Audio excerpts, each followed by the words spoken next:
Vamos estender a análise de como se calcula o campo magnético produzido por correntes constantes usando a lei de Ampère para um caso mais realista. Nós agora vamos considerar, ao invés de um fio de dimensões infinitesimais, nós vamos considerar o diâmetro do fio. Um fio circular, vamos definir aqui um raio desse fio, um raio A, e nós queremos saber como é o campo magnético, tanto fora desse fio quanto dentro do fio, no caso de uma densidade de corrente uniforme. O que é uma densidade de corrente uniforme? É quando a densidade de corrente dentro do condutor assume valores que independem da posição, independem do raio. Então, J aqui será uma constante. Uma constante eu vou chamar aqui por enquanto de alfa. E aqui, se nós colocarmos o eixo de coordenadas na direção z, aqui o fio na direção z, vamos colocar aqui o vetor unitário na direção AZ, e esse valor em amperes por metro quadrado. Então, esse alfa aqui diz que a densidade de corrente no interior do fio é constante.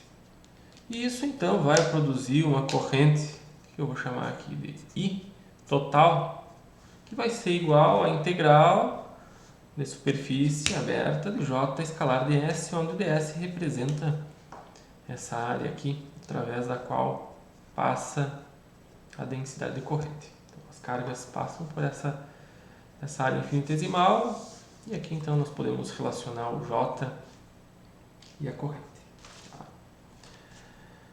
Como calcular o campo magnético em duas situações? Primeiro, para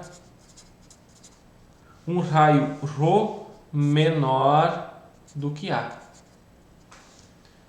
Nessa situação, então, nós temos a questão que eu coloco é a seguinte: como podemos calcular o campo magnético no interior desse fio, sabendo que essa é a distribuição de corrente? Se usássemos a lei de Biot-Savart para calcular o campo magnético, teríamos que calcular a contribuição de cada volume infinitesimal de corrente ao longo de todo o fio, que vai ser considerado aqui infinito. Mas, se nós utilizarmos a definição da lei de Ampère, tudo fica mais fácil. O primeiro passo é o quê? Termos conhecimento prévio da direção do campo magnético. E segundo passo, definir quem é o caminho amperiano. Então, se nós quisermos calcular, por exemplo, o campo magnético numa região no interior do fio, dado um certo raio ρ, nós sabemos que o campo magnético, dada essa corrente nesse sentido, o campo magnético é circular, dos dedos da mão direita fechando. Então, nós já escolhemos também o caminho amperiano de acordo, para facilitar o cálculo. Então, vocês vão ver que todos esses exemplos envolvendo fio e com simetria cilíndrica vão resultar em algum caminho amperiano que é um círculo. Então, nesse caso, nós temos o quê?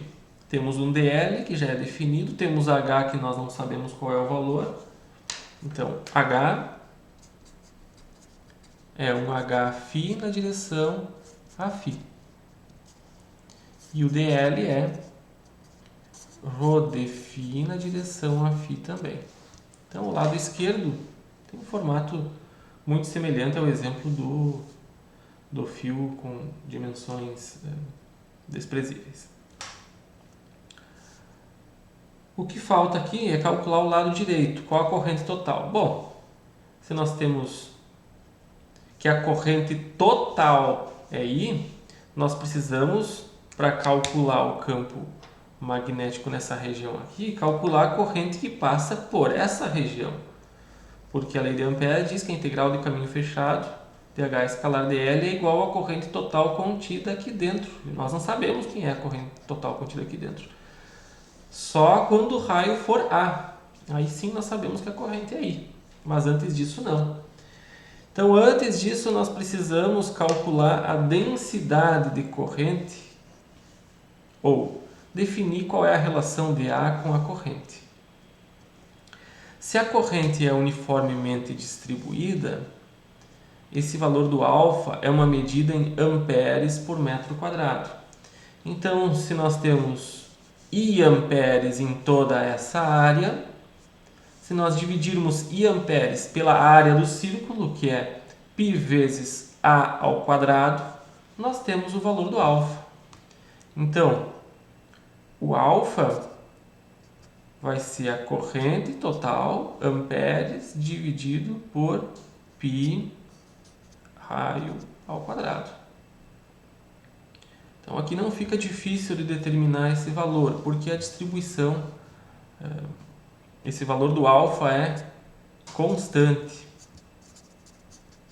Então, o valor I sobre πa ao quadrado é um valor constante, que na hora que nós calcularmos a integral de I π ao quadrado escalar ds, nós teremos como resultado final, ao longo então de toda a superfície, a corrente total. Podemos até conferir esse resultado. Tá?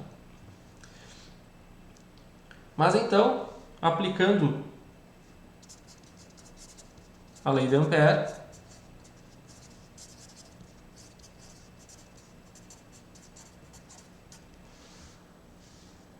nós temos o que? H escalar dl é igual à corrente total envolvida pelo caminho. Quem é a corrente total envolvida pelo caminho fechado é J escalar ds. Então, para raios menores do que A, nós precisamos calcular tudo isso. Então, aqui primeiro, H escalar dl. H φ, produto escalar, ρ de φ, a φ. De 0 a 2π. Do lado direito, integral de superfície aberta, que na verdade representa essa superfície aqui.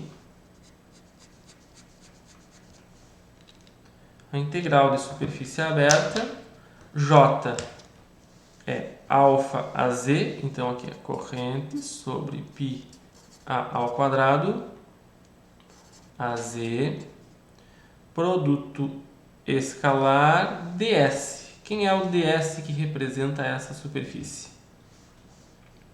Tem um comprimento de arco que é ρ de φ, e aqui é dρ na direção do raio ρ. Então, é ρ dρ de φ, direção a z. Então, os dois produtos escalares têm como resultado H φ ρ de φ de 0 a 2π, esse é o lado esquerdo. Do lado direito, a integral, colocando aqui os limites em ρ e φ, ρ vai de 0 até um raio ρ qualquer, menor do que A, e φ vai de 0 a 2π. Então, o produto escalar aqui do lado direito fica corrente sobre π ao quadrado vezes ρ de φ. Então temos grandezas escalares dos dois lados. Do lado esquerdo, da mesma forma que no caso do fio infinito filamentar, nós temos condições de tirar Hφ e ρ da integral, sobrando só a integral de 0 a 2π de φ. Do lado direito, corrente sobre π ao quadrado é constante e sai da integral. Então, sobe uma integral dupla, ρ de φ. Então, é isso que nós vamos fazer agora. Então, do lado esquerdo, H φ, ρ, integral de 0 a 2π de dφ. Do lado direito, corrente sobre π ao quadrado, integral de 0 a 2π Integral de 0 a Rho, de Rho, de Rho, de φ. Estou fazendo aqui passo a passo, depois vocês podem omitir alguns desses passos e fazer mais rápido esse cálculo, tá? Então, H φ, Rho, φ de 0 a 2π. Do lado direito, corrente sobre π ao quadrado. Integral de Rho é Rho ao quadrado sobre 2. Integral de φ é φ. Então, aqui temos o seguinte. Podemos simplificar alguns termos. Vejam que nós podemos simplificar esse 2π com 2π. Aqui tem Rho, aqui elimina um dos elementos. Então, quem é Hφ? Hφ é corrente sobre πa ao quadrado, que é um valor constante. E aqui tem um 2, né? 2 multiplicando no denominador e aqui sobrou Rho. Então, dentro do fio tem campo magnético.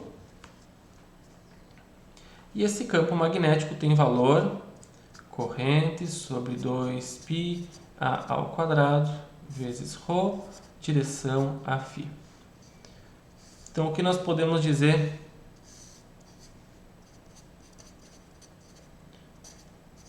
a respeito do campo magnético no interior do fio? Que ele tem uma parcela aqui constante, multiplicativa, e isso multiplica Rho. Ou seja, conforme o raio do fio vai aumentando, o nosso campo magnético vai crescendo linearmente. Esse é o significado dessa expressão para o campo magnético para raio Rho menor do que A. Então, esse é o raciocínio. Vocês aplicam a lei de Ampère, fazem um passo a passo, conhecendo previamente a direção do campo, vocês têm condições de calcular quem é o campo magnético no interior do condutor. O que acontece... voltando aqui. O que acontece quando Rho igual a A?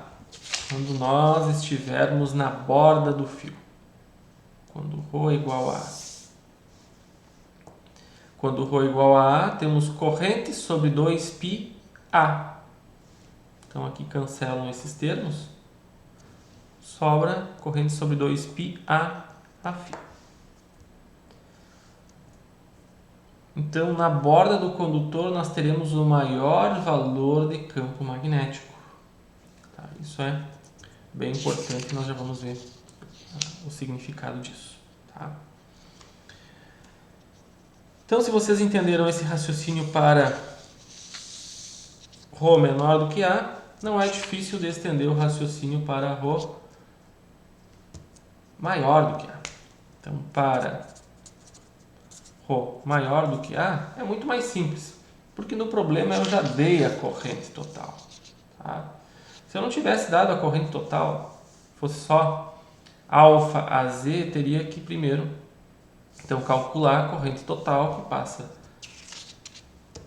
num caminho amperiano. Vamos colocar aqui esse caminho amperiano.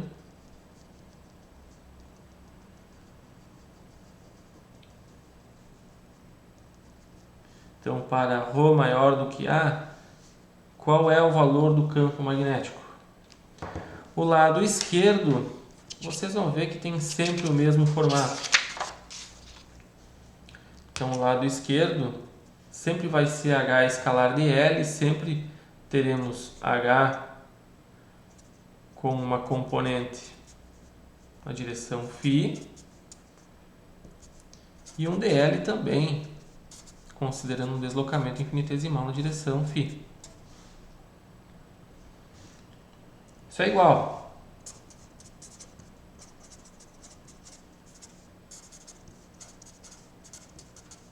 Então, aplicando mais uma vez a lei de Ampère,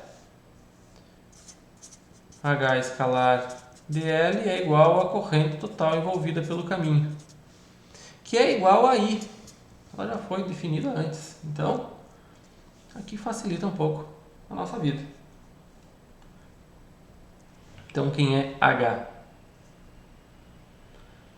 Já vou pular algumas etapas aqui, mas vocês vão ver que H φ vezes Rho vezes 2π é igual à corrente total envolvida pelo caminho. E H φ, então, corrente sobre 2π Rho, que é o mesmo resultado que vocês obtiveram antes. Né? Então, H é corrente sobre 2π, distância, direção do vetor unitário afim. Para raios maiores do que A. Então aqui tem algo interessante, né? Fora do fio, é como se fosse um fio de dimensões infinitesimais com corrente I. Né? Fora do fio vocês não enxergam a distribuição de corrente, mas sim enxergam a corrente total. Dentro do fio, aí tem que se preocupar com o cálculo da corrente total envolvida pelo caminho amperiano. Espero que vocês tenham entendido esse raciocínio, tá? Porque nós podemos fazer gráficos a respeito disso. Como é o campo magnético no interior do condutor em função do seu raio. Então, dado um raio Rho qualquer, como é o campo magnético? Vou colocar aqui o módulo de H. Para raios menores do que A, o campo magnético tem esse valor aqui, ele cresce linearmente. Então, o valor de campo máximo é corrente sobre 2πA. Esse é o valor máximo. Nessa região interna ao condutor, o campo cresce linearmente. Aqui, então, o crescimento é corrente sobre 2πA ao quadrado vezes Rho. E fora do condutor, o campo magnético decresce com uma proporção 1 sobre Rho. Então, aqui está o decrescimento, corrente sobre 2π Rho. Então, como eu já havia comentado antes, o campo magnético existe tanto dentro quanto fora do condutor. Ele é máximo na borda do fio e com essa distribuição de corrente constante, o campo magnético tem crescimento linear conforme o raio vai aumentando. E depois, claro, de crescimento 1 sobre Rho, com essa proporção.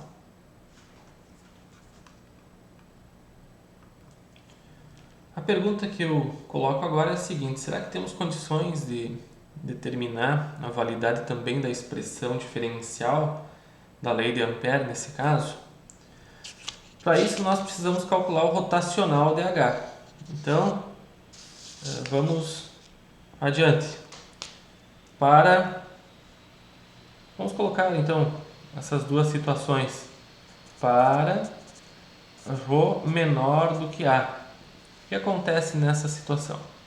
Vamos calcular o rotacional de H e ver se isso realmente representa a densidade de corrente. Então, rotacional de H em coordenadas cilíndricas, isso aqui é formulário, tá? 1 sobre Rho, na primeira linha a Rho vezes a φ, a Z. Na segunda linha,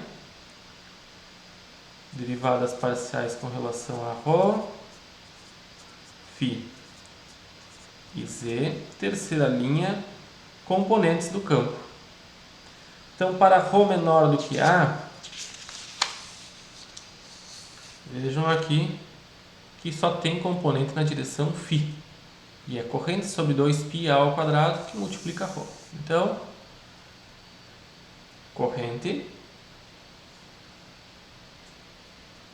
sobre 2π ao quadrado que multiplica ρ. E aqui então temos dois termos zero. Vou estender aqui as duas colunas, a ρ, ρf, derivadas parciais com relação a ρ e φ, zero, corrente sobre 2πa ao quadrado ρ. Então, calculando o rotacional de H, 1 sobre ρ vezes 0, 0, e aqui uma derivada parcial com relação a ρ desse termo. Então, derivada parcial com relação a ρ, corrente sobre 2πa ao quadrado, multiplicando ρ, direção a z, menos 0, fecha parênteses, menos derivada parcial com relação a z desse mesmo termo, corrente sobre 2πa ao quadrado ρ, direção a ρ. Então, quem é rotacional de H? 1 sobre ρ, que multiplica. Essa derivada com relação a ρ, sobra só essa parcela constante. Então, corrente sobre 2πa ao quadrado, direção a z. E essa outra derivada aqui, como é uma derivada com relação a z e não tem nenhum termo em z, essa derivada aqui é... Vou fechar aqui. Essa derivada aqui é zero. Então, aqui nós temos a nossa expressão do rotacional de H. Se vocês olharem aqui no início,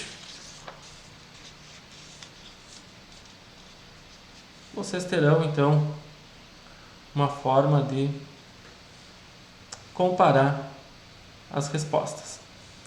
Por exemplo, onde está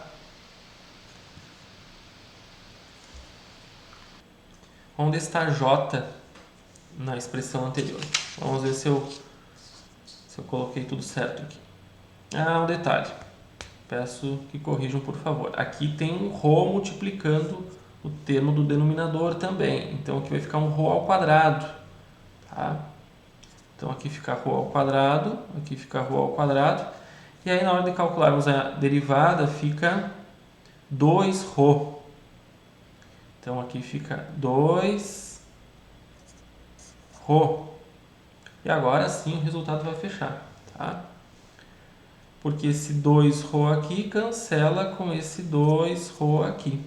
Então, agora sim nós temos rotacional de H é igual a corrente sobre π ao quadrado, direção a z, que na verdade é o nosso alfa a z, que é J. Então, assim, para ρ menor do que A, nós conseguimos mostrar que o rotacional de H realmente é igual à densidade de corrente de condução no interior do condutor. Esse é o resultado que nós queremos buscar. Essas duas grandezas têm que ser iguais. Tá? E esse mesmo raciocínio pode ser estendido para ρ maior do que A. Fora do condutor, sabemos como é o campo magnético. Será que tem algum rotacional associado? Vamos repetir o cálculo. Vou colocar aqui toda a expressão. A ρ, ρ a φ, a z. Derivadas parciais com relação a ρ, φ e z. 0. ρ que multiplica corrente sobre 2πa ao quadrado, na direção ρ. Não, desculpa, agora essa outra expressão aqui, corrente sobre 2π Rho no denominador. Essa expressão aqui que nos interessa agora. Para raio maior do que A, esse é o campo magnético. Então, corrente sobre 2π Rho e 0. Vamos estender as duas colunas. Rho Φ, derivada parcial com relação a Rho, derivada parcial com relação a Φ, 0. Rho que multiplica corrente sobre 2π Rho. Então veja que aqui já simplifica esse Rho, né? Então, quem é rotacional DH para Rho maior do que o raio do fio? 1 sobre Rho. Essas parcelas aqui são constantes, tá? Se vocês olharem aqui, tem uma derivada que é 0, outra derivada 0. Essa derivada fica derivada parcial com relação a Rho de corrente sobre 2π. Direção a Z. Menos derivada parcial com relação a Z, corrente sobre 2π na direção a Rho. Então essa derivada, tanto essa derivada quanto a outra derivada são zero. Então o rotacional de H é zero fora do condutor, que é o resultado esperado. Tá? Então com isso nós conseguimos calcular como é o campo magnético produzido tanto dentro de um condutor com uma densidade de corrente uniforme, quanto fora desse condutor. E nós também, aqui no final, verificamos o resultado da definição da lei de Ampère. É uma forma de verificar se o resultado está correto. Tá? Espero que vocês tenham entendido esse exemplo também. E todos os exemplos que trabalham com lei de Ampère e distribuição de correntes em fios retilíneos, independente da forma de distribuição de corrente, vocês conseguem calcular o campo tanto dentro quanto fora do condutor de uma maneira bem simples usando a definição da lei de Ampère. Tá? Basta seguir um roteiro, um passo a passo, não tem grandes complicações. Tá? O que eu quero que vocês entendam é o procedimento. Os cálculos, as expressões e fórmulas vocês não precisam decorar, mas que a partir desses procedimentos, desse passo a passo, vocês consigam chegar ao cálculo do campo sem maiores dificuldades.